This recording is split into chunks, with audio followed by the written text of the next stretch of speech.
What is up, YouTube? So let's take a look at how the price action developed today, December 15th, on a Friday. If you remember from my video yesterday, I was super bullish into today, mainly because we are still manipulating up on the month. I'm expecting us to tap into this fair value gap before any kind of drop down, but we left some equal highs right there. Um, but taking a look at the 2 hour, on the 2 hour chart, we see that we came and were respected by this order block and fair value gap, and we started to pump up. So that made me super bullish going into the market today. Taking a look at the action overnight, Asia was just a slow climb up.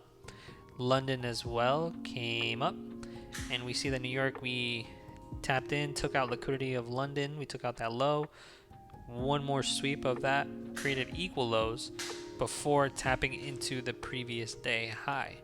So the trade that I took today, I took one trade on my accounts, and that was a long at 9 o'clock. You could have entered 9 o'clock long, right? Since we were super bullish, we wanted to see a manipulation down within the second quarter of the total distribution phase. And that's exactly what we had. We had accumulation in Q1, and then we had manipulation down in Q2.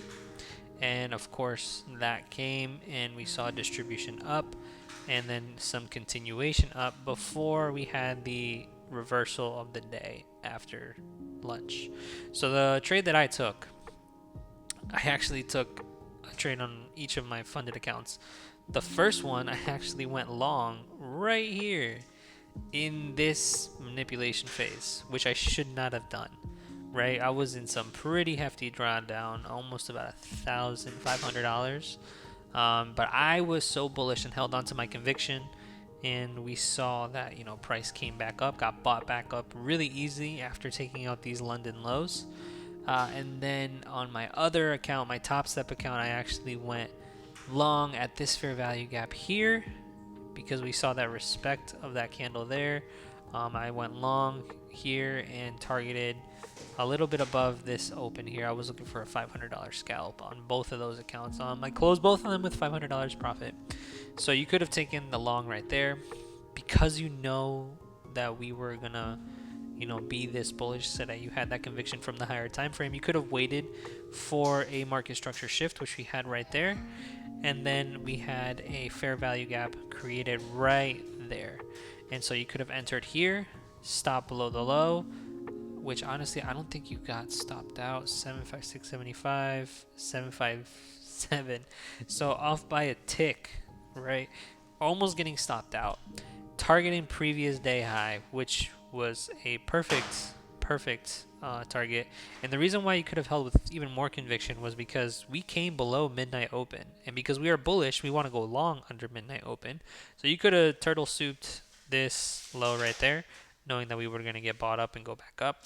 See, we came 2 times under the midnight open, and both times got bought up. And then in the PM session too, also came below midnight open, bought back up, because we were expecting a bullish Friday, which we had. NQ is up 0.4 on the day, which is pretty flat, but still a green day on the market. And so that was one trade you could have taken on the morning session. In the afternoon session, you could also take another trade, right? We know that this in itself is Q4. It could be reversal or continuation. And so what we see here, we have accumulation in Q1 of that phase. Then we have the true open here for Q2, manipulated down. It was a given. We also saw that we were respecting this fair value gap here, right? We have a market structure shift right there with this candle that has displacement in it. Market structure shift, enter on that fair value gap, or you could have entered right at 3 o'clock if you'd like.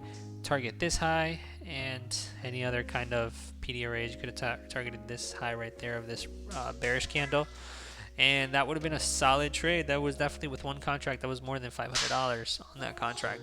So you could have had those 2 trades today, 2 really good trades today in the market.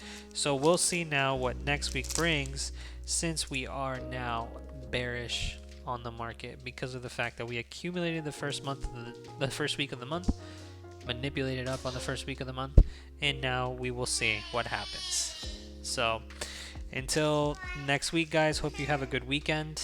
Take care, everyone.